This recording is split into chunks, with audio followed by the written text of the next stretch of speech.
हमारे साथ बहुत ही प्रतिष्ठित और सम्मानित साथी मंच पर हैं और यहाँ जितने लोग बैठे हैं इन्होंने बहुत सी सरकारें देखी हैं और राजनीति के कई उतार चढ़ाव इन लोगों ने देखे हैं।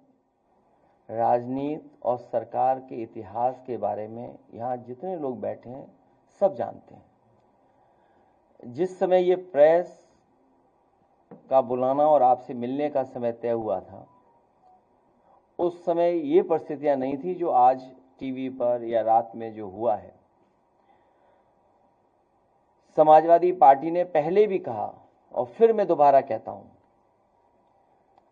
कि जो सरकार फैसला लेना चाहे, ठोस कदम उठाना चाहे, जहां से आतंकवाद शुरू हो रहा है, जहां से आतंकवाद की घटनाएं हो रही हैं,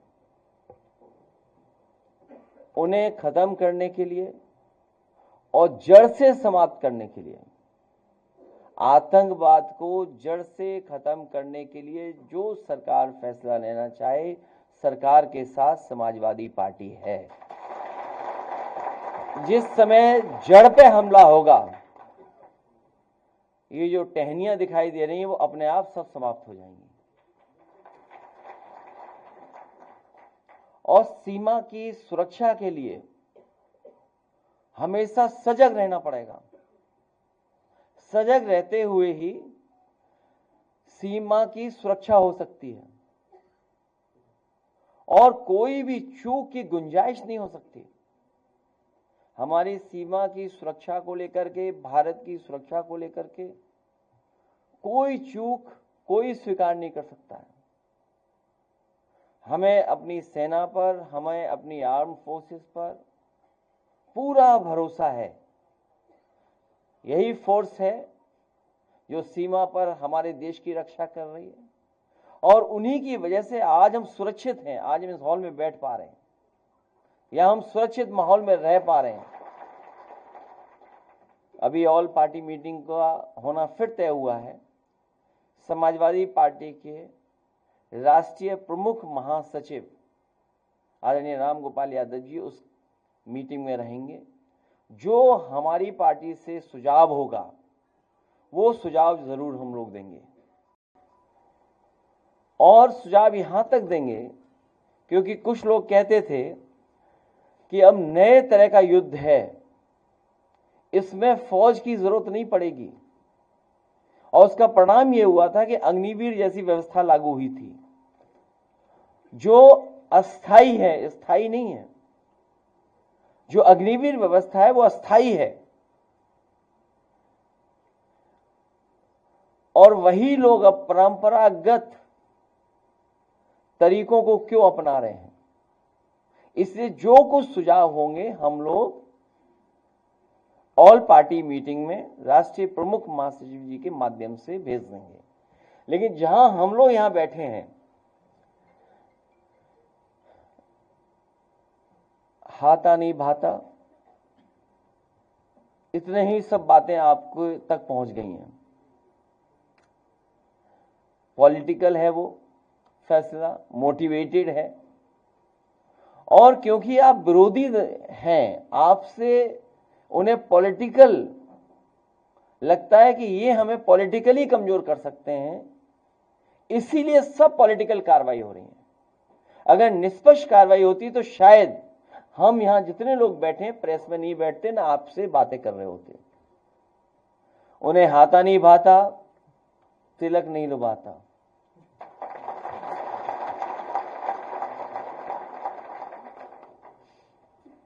और वो ओसीएम है, आउटगोइंग सीएम। इसलिए अन्याय ज्यादा हो रहा है, इसलिए न्याय नहीं मिल रहा है। 2 डीसीएम भी हैं,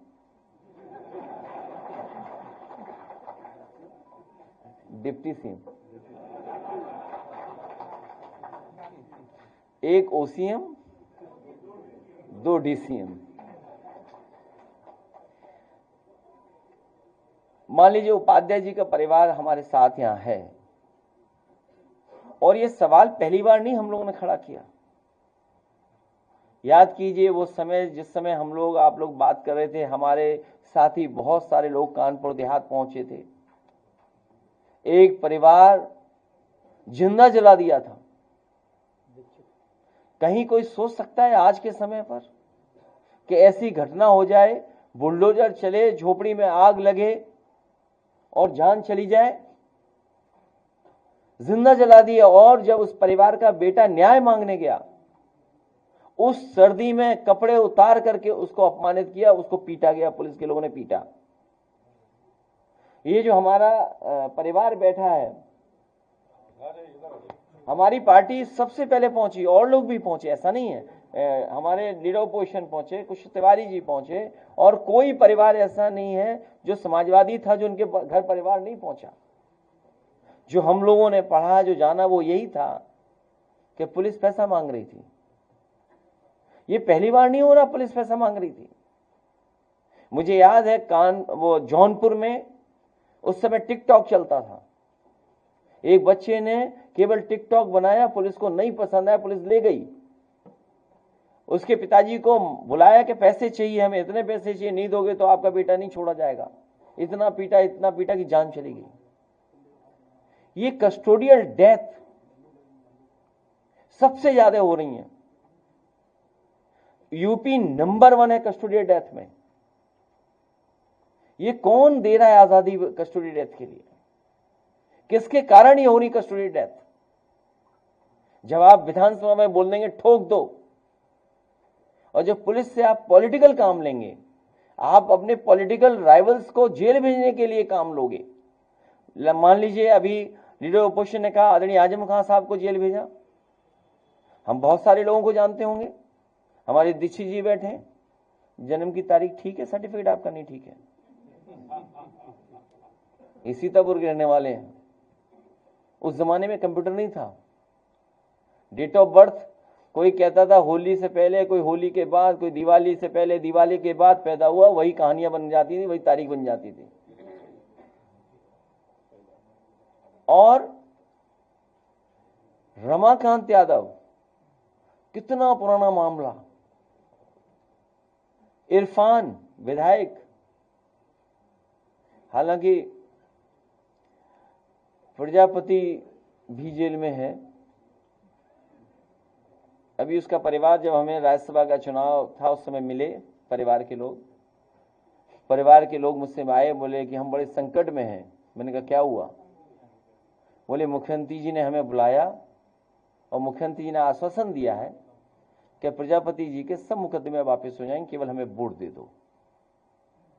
सोचिए, प्रजापति परिवार ने वोट दे दिया वहां, क्या प्रजापति छूट गए? तो ये वोट के लिए कुछ भी कर सकते हैं, ये ऐसी ही सरकार है। इसलिए हम सब मिलकर के इस सरकार को हटाने का काम करेंगे, और हम अपने सभी लोगों को भरोसा दिलाते हैं, पीडीए में आप भी हैं। जब कभी भी आप अपना नाम शॉर्ट में लिखते होंगे तो पीडी लिख देते थे होंगे। कुछ लोग जानते होंगे, अगर लिखना है शॉर्ट में लिख दिया पीडी, तो आप तो पहले से ही इसमें पीडीए में। और हर पीड़ित के साथ हैं हम, हर दुखी के साथ हैं, हर व्यक्ति जो अपमानित हो रहा उसके साथ हैं। और मैंने तो कई बार का ऑफर कहता हूं कि ईडी जैसा डिपार्टमेंट होना चाहिए। और अगर फाइनेंशियल चीजें देखी जाए तो बहुत से लोगों पे उंगली उठ रही है, बहुत से लोगों में। कई ऐसे लोग हैं जिन्होंने बैंकों का कई हजार करोड़ रुपया, अखबार वाले भी पे दबाव है कि न छापो अखबार में। केवल एक दिन खबर आई, एक बैंक से कोई बहुत सारा पैसा लग गया, कोर्ट में केस चल रहा है, हाई कोर्ट लखनऊ में केस चल रहा है। कोई कंपनी है, उसका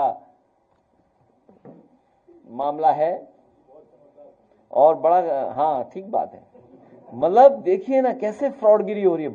12,000 करोड़ का मामला है, शायद 12,000 करोड़ का मामला है। बैंक है, बैंक का भी नाम बदल गया अब तो। खैर, अभी सुप्रीम कोर्ट का मैं पढ़ रहा था कि कोई भूषण स्टील है, उसका मामला कुछ हुआ है, कोई नया मॉडल निकाला था और कोई बहुत बड़े उद्योगपति उन्हें दे दिया। वो अखबारों में छप रहा है। हाँ, वो एक फार्मूला है, एनसीएलटी का तो है, लेकिन एक वो स्कीम बनाई है उन्होंने। मैंने पहले भी कहा, फिर कहता हूं, हम लोगों पे तो आरोप लगाती है भारतीय जनता पार्टी, न जाने कैसे कैसे आरोप लगाती है, लेकिन भारतीय जनता पार्टी हर स्कीम पैसा कमाने के लिए बनाती है। वही हुआ जो हुआ है वहां पे। भूषण स्टील और एक बड़े उद्योगपति उन्होंने ले लिया बड़ा कारोबार। इसीलिए मैं कह रहा हूं कि इनके अपने लोग सब आजाद हैं, पॉलिटिकल लोगों को ढूंढा जाता है कि इनको कैसे फंसाया जाए, कैसे जेल भेजा जाए। उसी में कुशल तिवारी जी, आप जानते होंगे, फंसा दिए गए आपका भी परिवार। वो आपको इसलिए फंसाया गया, हाथा दूर नहीं है आपके यहां से, बगल में ही है मामला, तो इसलिए आपको फंसाया जा रहा है। आपको बिल्कुल फिक्र नहीं करनी चाहिए, लड़िए आप, हम लोग आपके साथ हैं। और जहां तक अन्याय की बात है, ये सरकार अन्याय कर रही है। इसके सामने जो आएगा, इन्हें जातियों से नहीं लेना देना, जो आ गया अगर इनके खिलाफ है उसके साथ सरकार से कार्रवाई करा देंगे। चाहे कितना परेशान हुई है अल्पना वाजपेयी जी, सुमित ओझा उनके परिवार के सदस्य, कहां नहीं गई सोचो, हर एक से मिली, पुलिस प्रशासन सबसे मिली, सबको पता है कि घटना क्या है, लेकिन कार्रवाई नहीं कर रहे।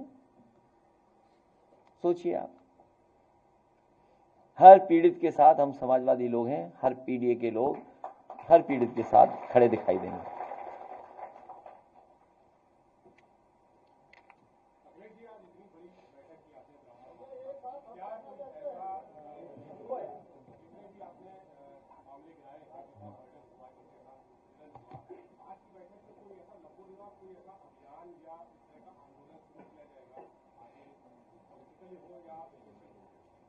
ये सब लोग मिलकर के ओसीएम को जल्दी हटा देंगे।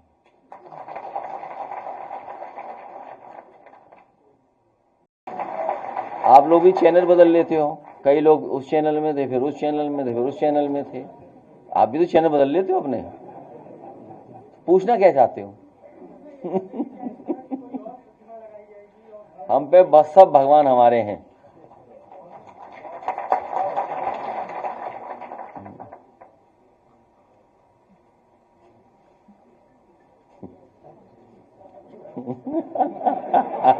ये इसलिए मुस्कुरा है कि इनका भी चैनल बदला होगा कभी न कभी इन्होंने। पहले किस चैनल में थे? हाँ देखिए।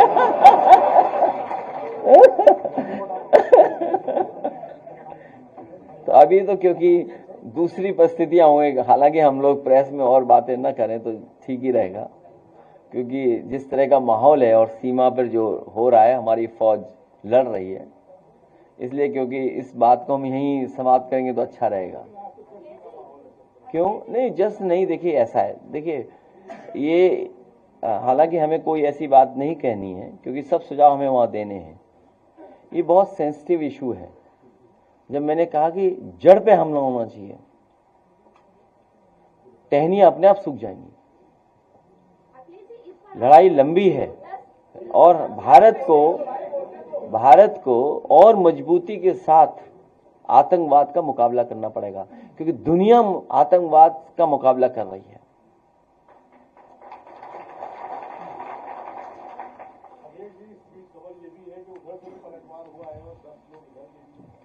वो मुझे जानकारी नहीं है, लेकिन हमारी बहादुर फौज सबका मुकाबला कर लेगी।